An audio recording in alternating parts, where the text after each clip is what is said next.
Wherever you go, whatever you do, throw a little at it. Omax, Vest and Briefs.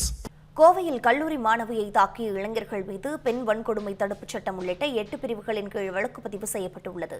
கூடுதல் தகவல்களோடு இணைப்பில் இருக்கிறார் எமது செய்தியாளர் சுரேஷ்குமார். சுரேஷ்குமார், தற்பொழுது மாணவர்கள் மீது என்னென்ன மாதிரியான நடவடிக்கைகள் மேற்கொள்ளப்பட்டிருக்கின்றன, விவரங்களை பதிவு பண்ணுங்க. வணக்கம் பிரீதா. கோவை மாவட்டம் மதுக்கரை அடுத்த வழுக்குப்பாறை பகுதியில் 18 வயது கல்லூரி மாணவி பேச மறுத்ததால் அதே பகுதியைச் சேர்ந்த சூர்யா என்பவர் மாணவியை கடுமையாக தாக்கியிருக்கிறார். இந்த சம்பவம் குறித்து அறிந்த மாணவியின் தந்தை சூர்யாவை பதிலுக்கு தாக்கியிருக்கிறார். இந்த நிலையில் மாணவியின் பெற்றோர் மகளிர் காவல் நிலையத்தில் புகார் அளிக்க சென்றிருந்த நிலையில் சில இளைஞர்கள் மாணவியின் வீட்டிற்குள் வந்து கதவை உடைத்து வீட்டில் இருந்த பொருட்களை சேதப்படுத்தி சூறையாடிய சம்பவம் மிகப்பெரிய அதிர்ச்சியை ஏற்படுத்தி இருக்கிறது.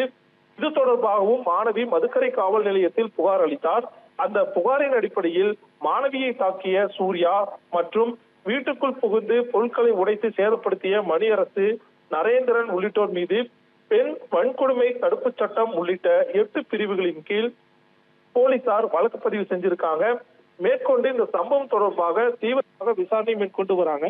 மாணவியினுடைய தந்தை தாக்கியதில் சூர்யா தற்சமயம் மருத்துவமனையில் சிகிச்சை பெற்று வருவதாக கூறப்படுகிறது. இந்த நிலையில் வழக்கு பதிவு செய்யப்பட்டுள்ள அந்த 2 நபர்களிடம் தீவிர விசாரணையை காவல்துறை மேற்கொண்டு வராங்க. பிரீதா,